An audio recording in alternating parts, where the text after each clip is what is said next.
My wife said bringing another male into this world was a curse and deliberately suffocated our baby while he slept. I had her thrown out immediately. Now she's trying to steal him back. My wife told me she really wanted a baby, and for some reason I believed her. The day we got married, she dragged me into our hotel room where she'd set up this whole romantic thing with rose petals and balloons. And I guess love really does make you blind, because 3 weeks later, we saw those 2 pink lines. At first, Julia was overjoyed. Every weekend we flipped through baby catalogs together. We even had names picked out, one for a boy and one for a girl. But there was one thing. Julia didn't have many close female friends. The few she did have lived in her hometown, and at work the other women either avoided her or were passive-aggressive. I'd read how important it was for mums to have support from other women, so I signed her up for this local feminist group. I figured it'd be a chill place with like-minded women around her age. I had no idea what I was getting us into. One day, she said something that completely blindsided me. Ew, I don't need an ultrasound to tell me. There's no way my body's bringing another man into the world. I thought she was joking, until she literally gagged like it made her sick. Julia, seriously. Girl or boy, it's still our baby. She didn't even look up, just kept scrolling on her phone.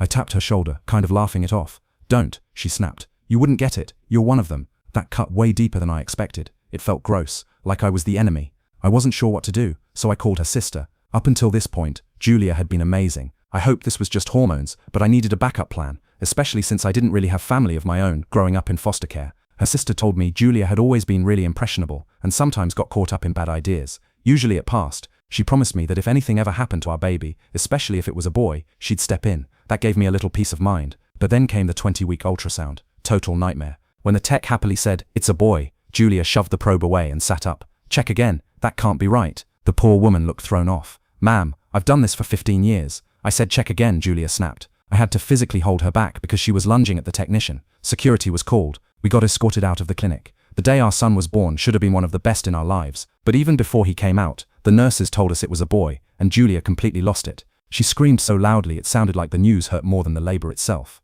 When baby Miles finally arrived, I was over the moon. She, on the other hand, lay there emotionless, holding him by the arm like she was ashamed.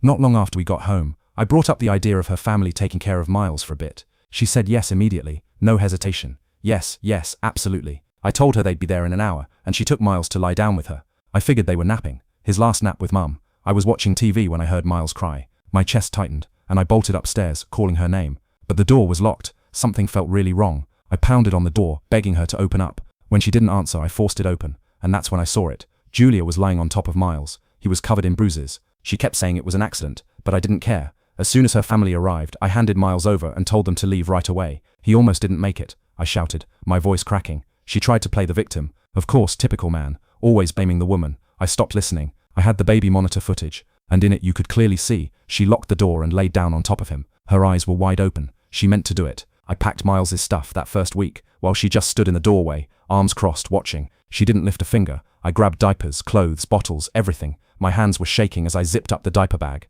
Her parents came shortly after. Her mum took Miles from my arms immediately. He was crying non-stop. His skin was already breaking out from stress. Her dad looked pale and didn't say much. They left quickly, just saying they'd keep him safe. That night, I couldn't stay in that house with her. I moved in with a friend. The next morning, I went to the hardware store and bought new locks for every door. I installed them while she was at her Tuesday group.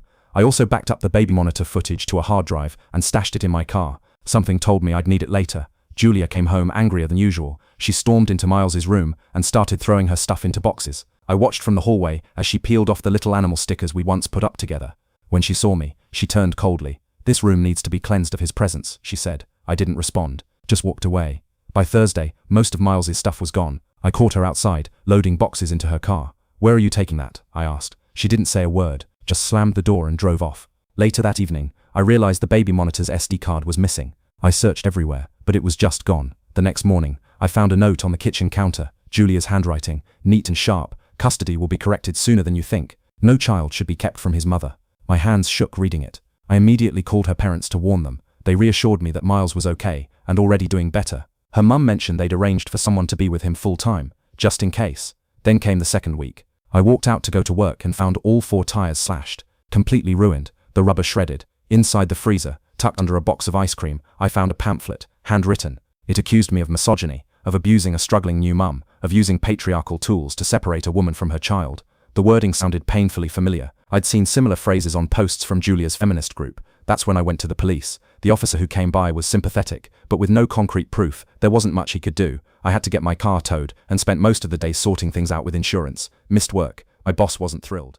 When I got home late that night, Julia was in the kitchen like nothing happened, tossing a salad. "Rough day?" she asked, not even glancing up. I didn't answer, just went to my room and locked the door. I heard her humming something in the kitchen, a melody I didn't recognize, and for some reason it gave me chills. The rest of that week, more pamphlets showed up, on my windshield at work, stuffed into the mailbox, taped to our front door, all with the same language, the same accusations. I started snapping photos of each one, slowly building a file. Julia never mentioned them, but once I caught her smirking, that smug little look people have when they think no one's watching. Week 3, things escalated. A process server knocked on the door Monday morning. Legal papers. Julia had filed for full custody, claiming I'd kidnapped Miles, and that I was unfit as a father. The documents were loaded with lies, that I was abusive, controlling, that I'd cut her off from her support network. It couldn't have been further from the truth. I spent 3 days just driving around, looking for a good lawyer. I finally found one who specialized in father's rights. When we met on Wednesday, I laid everything out. The footage, backup copies, the vandalism photos, the notes. He went through it carefully. "This is good," he said, "but we'll need more. Medical records, written statements, anything that proves you're acting in Miles's best interest." So on Thursday, I went to the hospital. Got the report from Miles's birth, the one where nurses documented Julia refusing to hold or feed him. She'd said outright she didn't want a boy. Then I visited Miles's pediatrician. He wrote a letter saying Miles was thriving under his grandparents' care, putting on weight, meeting milestones. The bruises had healed, thankfully, but the doctor had taken photos during the first checkup. Friday came, court day. A judge, an older woman with silver hair, reviewed both cases. Julia sat across the room with her lawyer, dressed way more conservatively than usual. She even wore makeup, trying to look the part. When asked why immediate custody was necessary, Julia's lawyer stood up. "My client believes her son is in urgent need of his mother's care. The father has shown controlling behavior." My lawyer stayed calm and methodical. He laid out all the evidence, hospital files, the pediatrician's letter, photos of my slashed tires, and the flyers. The judge scheduled a full hearing for the next month, but for now she denied Julia's emergency custody request. As we left the courtroom, Julia's heels clicked furiously against the floor. You could feel her rage in every step. Week 4 started off quiet. I settled into a routine, working, checking in on Miles at his grandparents' place, then sleeping in my buddy's spare room. Julia and I barely exchanged words. Then Thursday night, at 2 a.m. my phone rang. It was her dad. Panicked. The smoke alarms went off. "Something's burning in the kitchen." I threw on clothes and rushed over. By the time I got there, the fire was out. A torch had been left on the kitchen sink. The fire inspector said it looked intentional. The burner had recently been turned on, the torch placed just so. No prints, nothing to tie it to anyone. I got back home around 4 a.m. Julia was in bed, fully clothed, awake, staring at the ceiling. "Where were you?" I asked. She groaned. "I couldn't sleep." Said she went for a drive to clear her head, but her coat was ice cold later. Week 5, the text started. Blocked number, prepaid phone, dozens of nasty messages, accusing me of stealing Miles, threatening to expose me. The wording felt familiar, straight out of Julia's group's posts. I didn't reply, just screenshotted everything. That Saturday, I drove around to every store within a 10-mile radius, trying to find something. Finally, I got lucky. At one store, the owner let me look at the footage. There was Julia, buying a prepaid phone 3 days earlier. I recorded it on my phone and added it to my file. Week 6, she changed tactics. Julia talked her cousin Erin, a psych student at the local university, into writing a statement for the judge. Erin claimed Julia had experienced postpartum psychosis the night she hurt Miles, but had recovered after deep self-reflection. I only found out about it because Erin bragged about it online, posting that she'd helped Julia win with their letter. I took a screenshot before she deleted it, an hour later. When I brought it up, Julia just shrugged. "Erin studies psychology. She knows what she's doing. She's in her 2nd year," I said. "She's not a therapist." Julia just smiled. "The judge won't care." Week 7, things escalated. Julia's group launched a fundraiser for her legal fees. The page described her as a victim of abuse, a mother being kept from her child by a controlling husband. Donations came pouring in, hundreds, then thousands. The worst part? Julia posted a photo of her arm with a big bruise, suggesting I did it. But I knew where that bruise came from. She got it 5 days earlier while carrying boxes, even though I offered to help. She'd gone to urgent care, worried her wrist was swollen. I had the discharge summary. The date proved I was at work that day, with witnesses. I sent it all to the fundraiser platform and filed a complaint. They froze her account within 24 hours and opened an investigation. Julia lost it, screamed in the kitchen, threw plates. I locked myself in my friend's room and called my lawyer. He told me to stay calm and document everything, so I did. Week 8 was our hearing. Julia showed up with her sister Heather, who ran a local mom support group. She clearly thought she was helping her poor, mistreated sister. Heather sat behind Julia while her lawyer made me look like the villain. During the break, I handed Heather a flash drive. Didn't say a word.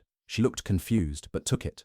20 minutes later, Heather came back looking pale. She whispered something to Julia's lawyer, and soon after, she was called to testify. Heather told the judge she'd just watched the baby monitor footage, and that Julia had intentionally hurt Miles. She also said Julia had called her the next day, asking her to lie about postpartum psychosis. Heather refused, and Julia said she'd figure something else out. The judge ordered an immediate independent child safety assessment. Julia's lawyer objected, but the judge overruled. The evaluation was scheduled for the next week. Week 9, the evaluator made a surprise visit to Julia's new apartment. She had moved out by then and rented a place nearby. The report was alarming. Miles's old nursery had been turned into what Julia called an art protest installation. The walls were covered with phrases like, "End male tyranny." Magazine pictures of baby boys were defaced with red paint. The evaluator raised serious concerns about her mental state and whether she could safely care for a boy. Week 10, Julia did something desperate. She showed up at her parents' house during Sunday lunch, acting sweet, apologizing, saying she just wanted to hold Miles. She claimed she'd been in therapy and was better now. Her parents, hoping for the best, let her feed and change him. Everything seemed normal, until her dad saw her slip something into the diaper bag. Turned out it was crushed adult allergy pills. He stopped her, called his wife, but Julia ran to her car.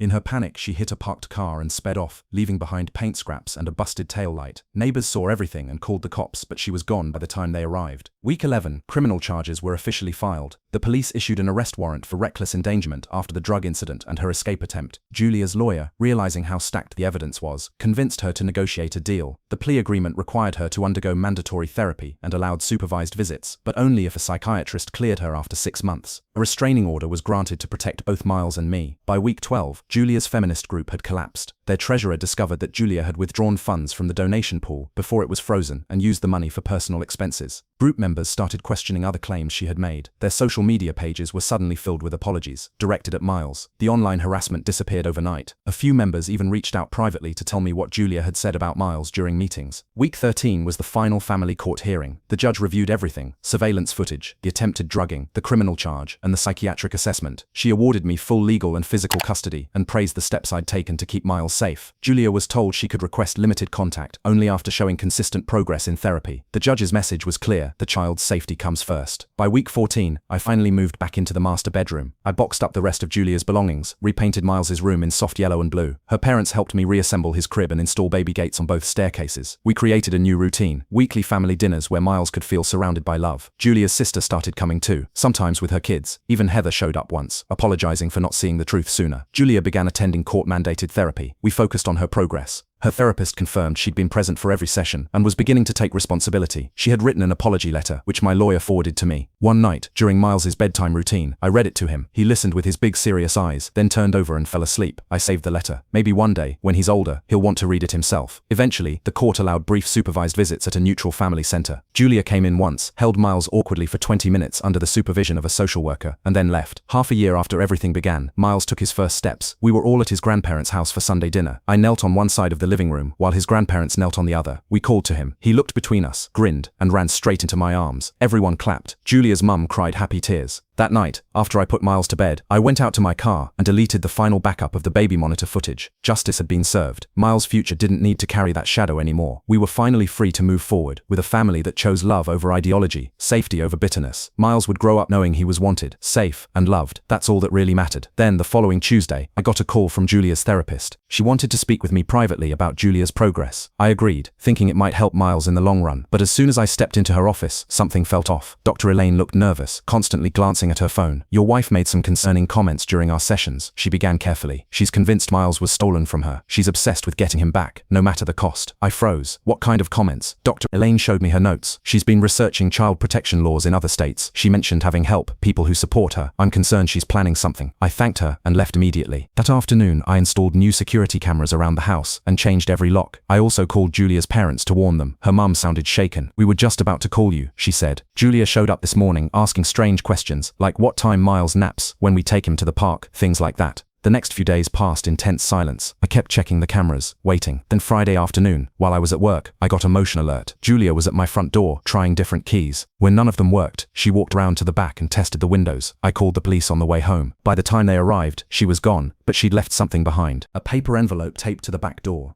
Inside were printed screenshots from parenting forums. Posts where she'd been asking for advice under fake names on how to reclaim a child from an abusive father. The replies were disturbing. People told her to document everything, build a case, even consider moving to a state with more favorable custody laws. That weekend was Miles's first birthday. We planned a small party at his grandparents', just close family and a few friends. Julia wasn't invited, of course, but she found out anyway. That morning, giant teddy bears and balloons appeared on their porch, along with a card. "Mummy loves you. Julia's dad wanted to toss everything in the trash, but I stopped him. Keep it, I said. Document everything. We took photos. Saved note. But during the party, I couldn't shake the feeling that someone was watching us. Sure enough, when I glanced down the street, I spotted Julia's car parked a few houses away. She was inside, watching us with binoculars. I approached calmly and knocked on her window. She rolled it down, smiling like it was no big deal. I just wanted to see my son on his birthday, she said sweetly. Is that really a crime? You're violating the restraining order, I reminded her. You need to leave. Her smile faded. You won't be able to keep me from him forever, she muttered. A mother's love always finds a way. She drove off, but her words stuck with me. I barely slept that night. On Monday, things escalated again. Julia hired a new lawyer, someone known for aggressive tactics in custody battles. He filed a motion, claiming her mental health had improved and asking for unsupervised visits. The documents included letters from 3 different therapists, none of whom were Dr. Elaine. Apparently, Julia had been seeing others quietly during the legal process. My lawyer wasn't surprised. She's therapist shopping, he said, looking for someone willing to write what she wants. It's manipulative, but technically legal. We spent the week compiling counter-evidence. Dr. Elaine wrote a detailed report about Julia's behavior, and we included the footage of her trying to break into my home. That video alone was disturbing. But Julia's new lawyer was clever. He argued that a mother trying to see her child was acting on natural instinct, not criminal intent. The next hearing was set for the following month. In the meantime, Julia turned up the pressure. She launched a blog titled A Mother's Heartbreak, where she wrote about her journey to find her stolen son. Every post was carefully worded to paint her as a sympathetic figure recovering from postpartum depression. She left out the part about nearly harming Miles. The blog gained traction fast. Other mothers commented, sharing their own custody battles. Julia responded to each one, slowly building a supportive network. She never lied outright, just twisted things until the truth was barely recognizable. Then came the interview request. A local parenting magazine wanted to feature her story as one of resilience and healing. My lawyer told me not to interfere. If you try to stop it, you'll look controlling, he said. So I watched helplessly as Julia posed for staged photos, sitting in a decorated nursery, holding someone else's baby, telling the world how much she missed her son. The article ran 2 weeks later. Julia had provided them with a photo of Miles from his first week of life, before everything went wrong. The headline read, "A local mother's fight to reunite with her son after a mental health crisis." The story painted me as a heartless husband who abandoned his wife when she needed him most. My phone blew up. Friends and acquaintances messaged me. Some asked if I'd seen it. Others, strangers, accused me of being cruel. Then someone leaked my work email. The harassment moved there too. My boss called me in, worried about our company's reputation. I wanted to tell my side of the story, set the record straight, but my lawyer told me to wait. Let her dig the hole herself, he said. The truth will come out in court. But Julia didn't wait for court. She started showing up where she knew I'd be. The grocery store, gas stations, even the park where I took Miles sometimes. She always kept just outside the restraining order distance, never close enough to violate it, but always close enough to make her presence known. She took pictures constantly. One evening, after leaving Miles's grandparents, I was buckling him into the car when I noticed her across the street. She was talking to an elderly neighbor, showing her something on her phone. The woman looked over at me. Her expression turned cold. Later, I found out Julia had shown her edited photos that made it look like I was mistreating Miles. The psychological pressure was non-stop. I started changing my routines, took different roads to work, shopped at different stores, but somehow, Julia always found me. It was like following me had become her full-time job. Then came the break-in at my office. Nothing was stolen, but everything was ransacked. Papers everywhere. Security footage caught a woman in a cap and sunglasses. Her face was never visible, but I knew the posture, the way she moved. It was Julia. A week later, I found out why she broke in. A coworker showed me a post that was circulating on social media. Someone had taken pictures of my desk, highlighting a prescription bottle of anti-anxiety meds I'd been prescribed early on in this whole ordeal. The post accused me of being unstable, questioned whether someone on medication should have custody of a child. My lawyer filed a formal complaint, but the damage was done. The post had already gone viral. It had been shared hundreds of times before it was taken down. Julia, of course, denied any involvement. Her lawyer claimed one of her concerned supporters probably posted it without her knowledge. The custody hearing was now just 3 weeks away, and Julia's campaign was ramping up. She organized a public rally in the town square, a show of support for a mother's right to be with her child. The rally was supposedly about custody rights, but it was clearly focused on Julia. About 50 women showed up, holding signs about motherhood and how fathers manipulate the system. I watched from my car. Miles was safely with his grandparents. Julia stood at the center, crying as she told her side. She spoke about postpartum depression and how I had taken her baby and thrown her away. The crowd murmured in sympathy. Someone sang, "Bring Miles home." Then I noticed something that made my stomach turn. Julia was wearing a necklace with a photo of Miles. It was from his birthday party, the one she had watched from down the street. She had taken that picture from farther away than I realized. She'd been closer than I thought. The local paper picked up the story. A journalist interviewed Julia. She spoke eloquently about mental health and motherhood. She even mentioned the upcoming hearing, saying she hoped the judge would see the truth. The article clearly favored her. That same night I got a call at 3 a.m., heavy breathing, and then Julia's voice. "It's quiet in Miles's room tonight. Blue wall, little elephant, peaceful dreams." I jumped up and checked everything. Doors, windows, cameras, nothing. But she'd described Miles's room perfectly, at his grandparents' house. I called Julia's father. He found crushed flowers beneath Miles's window and footprints in the flower bed. We filed a new police report, but Julia had an alibi. 2 group members claimed she'd been with them all night at a restaurant. The timeline was too perfect. She's making you look paranoid, my lawyer said. She sets it up so you look unstable, and she looks calm. And honestly, I started to doubt myself. Was I imagining things? Overreacting? But then I remembered Miles's bruises. Her expression. No, I wasn't imagining it. She was dangerous, just better at hiding it now. 2 weeks before the hearing, Julia showed up at Miles's daycare. I'd finally enrolled him so I could return to work full-time. She didn't try to take him. She just stood near the gate during recess, watching. The teachers called me. By the time I arrived, she was gone. But tied to the fence were dozens of pink and blue ribbons. Miles's mum loves him. Families belong together.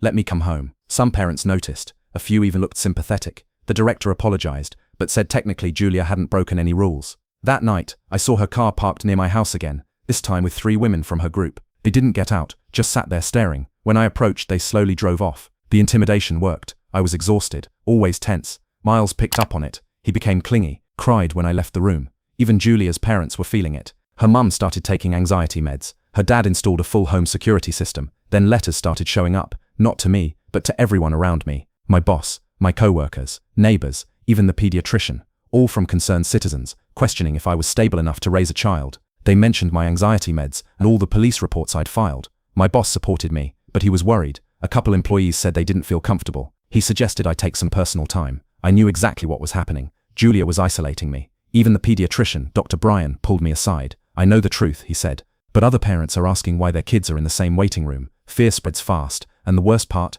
Julia stayed just inside the law. Everything was calculated, planned. 1 week before the hearing, it got worse. I came home from errands and saw the front door slightly open. My heart dropped. I called 911, then went inside. The house hadn't been trashed, but someone had gone through everything. Drawers, papers, photos. Only one thing was missing. Miles's stuffed elephant, the one he never slept without. There were no signs of forced entry, and somehow, the security system had gone offline an hour before I left. Hacked. That night, Julia posted a photo on her blog. She was holding the elephant, crying. The caption read, "Found at a donation center. My baby's favorite toy, tossed like it never mattered. This is what happens when fathers win custody." Her blog post spread like wildfire in her support circles. Comments poured in, accusing me of being heartless, praising maternal instinct, insisting Miles belonged with his mother. Someone even launched a petition to reopen the case. It hit 1,000 signatures in just 2 days. My lawyer didn't sugarcoat it. She's playing the long game, and she's good at it. But we have the truth. Footage, medical records, witnesses. Don't let her noise get in your head.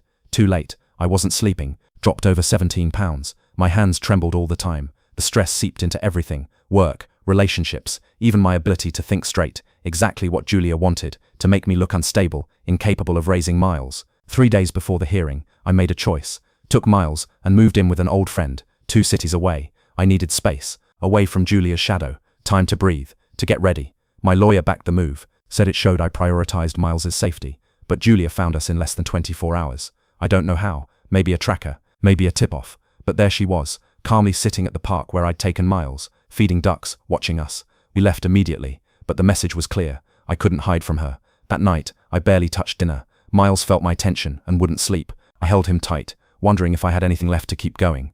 What should have been a clear child protection case had become a warped public narrative. Then I got a text from a blocked number. "Tomorrow everything changes. Sweet dreams." I didn't sleep at all. At dawn, I dressed Miles in his best clothes, packed his bag, got ready for the fight of my life.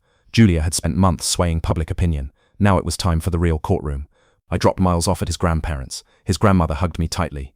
"Do what you must," she said. "We know the truth. The judge will too." I prayed she was right. If Julia got even limited, unsupervised access, she'd disappear with Miles and turn him against me for good. At the courthouse, I saw her through the glass doors, dressed modestly, hair tied back, surrounded by supporters. She looked like a grieving mother. We locked eyes. She smiled, the same chilling smile from the night she hurt Miles. I walked in carrying the weight of everything.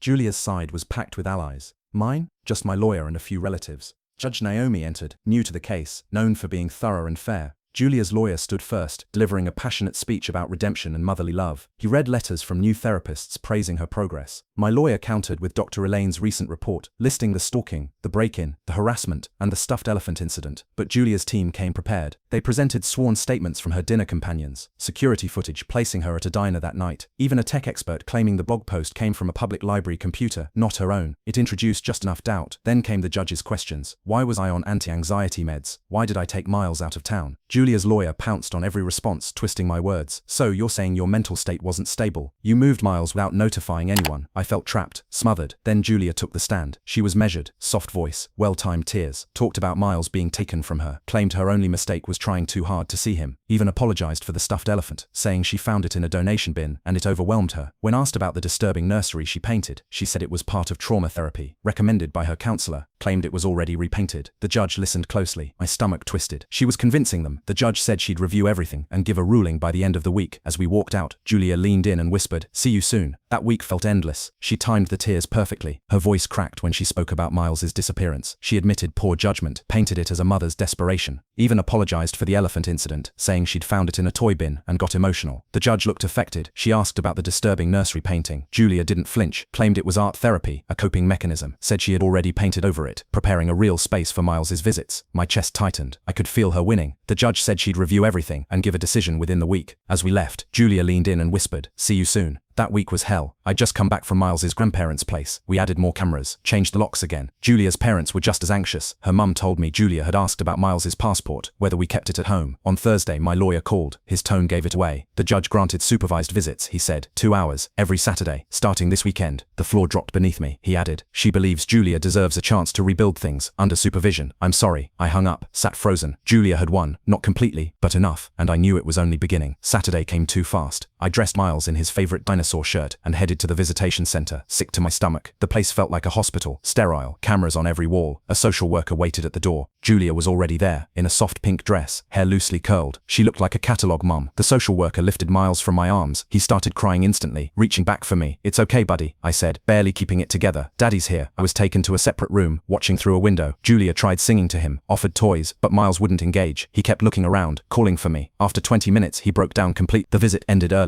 Julia's face was pale, not sad, not frustrated, furious. She'd lost control of the story she'd written, and it didn't get better. The next visits were the same. Miles cried. Julia lashed out, accused me of poisoning him against her. She filed a complaint, claimed I was manipulating him. Meanwhile, the harassment escalated. Someone slashed my car tires, twice. Work calls started again, and Child Protective Services knocked on my door. Anonymous report. They found nothing, but had to investigate anyway. 3 weeks in, Julia made her move. During one visit, she clutched her stomach mid-session, said she was in pain. The social worker called for an ambulance. In the chaos, Julia grabbed Miles and ran for the exit. Security caught her just in time. Miles was screaming. Julia was arrested. Attempted kidnapping. This time, there was no debate. Everything was on camera. Her supporters went silent. Even her online groups began doubting her. In court, her lawyer pleaded temporary insanity, blamed the separation, but the judge wasn't buying it. The case was too serious now. Even her parents refused to post bail. Finally, it felt like enough. With Julia in jail awaiting trial, police searched her apartment. They found notes detailing Miles's routines, maps with routes, and a fake ID with his photo, under a different name. She had been planning a full disappearance. Her feminist group shut down. Ex-members came forward. One said Julia tried to recruit her to file false reports against me. Another said Julia bragged about manipulating therapists. At trial, the evidence was overwhelming. Surveillance footage, witness statements, the fake documents. Julia was found guilty of attempted kidnapping and criminal harassment. 2 years in prison. Mandatory psychiatric care. She snapped at sentencing, screamed at me across the courtroom, promised revenge, said I'd pay for stealing her son. The judge had her removed. With Julia locked away, life began to settle. Miles stopped having nightmares. He became more independent. We kept to our routines. Grandparents, cousins, playgrounds, a normal life. Julia's parents were drowning in guilt. They'd enabled her for too long. Her mother started therapy, trying to understand how she ignored the signs for so long. They stayed by Miles's side, becoming the steady, loving home he needed. About 6 months after Julia's sentencing, I got a letter, not from her directly, since that would broken the no-contact order, but through her lawyer. She was offering to give up all parental rights in exchange for dropping the civil lawsuit for damages. Her lawyer explained she'd been diagnosed with multiple personality disorders. The prison psychiatrist concluded she'd never be safe around Miles. I didn't hesitate. I agreed. The paperwork was filed, and within weeks, it was final. Julia was no longer legally Miles' mother. No more uncertainty. No more loopholes. That day, I took Miles to the park. He chased pigeons, laughing. Just a little boy in the sun, without a care in the world. A woman nearby smiled and asked how his mum was. I just said, "It's just me. I'm his dad. It was simpler than explaining. That night, after Miles fell asleep, I sat in his room. The old elephant mobile was gone, replaced by little spaceships. The walls were filled with his drawings. This was his space now. I thought about everything we'd been through, the fear, the pressure, the endless court hearings, but also the support we had. The love that pulled us through. Miles would grow up without his biological mother, but he'd never lack love. Julia's parents were ready to help explain things to him when the time came. We'd tell him the truth, gently, and when he was ready, that his mother had been sick, that it wasn't his fault. But for now, he was just a toddler, learning words, discovering the world, surrounded by people who loved him and would fight for him. The fight was over. We'd won, not in the way anyone hopes, but in the way that mattered most. That night, I finally slept. No checking locks, no glancing at security feeds, just sleep. And in the morning, Miles climbed into my bed, babbling about pancakes. I scooped him up and carried him to the kitchen. While I mixed the batter, he played with measuring cups, and I realized this was our life now. Quiet, safe, full of light, and little joys. The road ahead wouldn't be perfect. There would be questions, confusion, maybe even pain, but he'd have love. He'd have us. I flipped a pancake shaped like a dinosaur, his latest obsession. He giggled and clapped. And there, in that messy, sunlit kitchen, with flour on the floor and syrup everywhere, we were just a dad and his son, having breakfast. The shadows of the past, they couldn't reach us here. We were home. We were safe. We were family.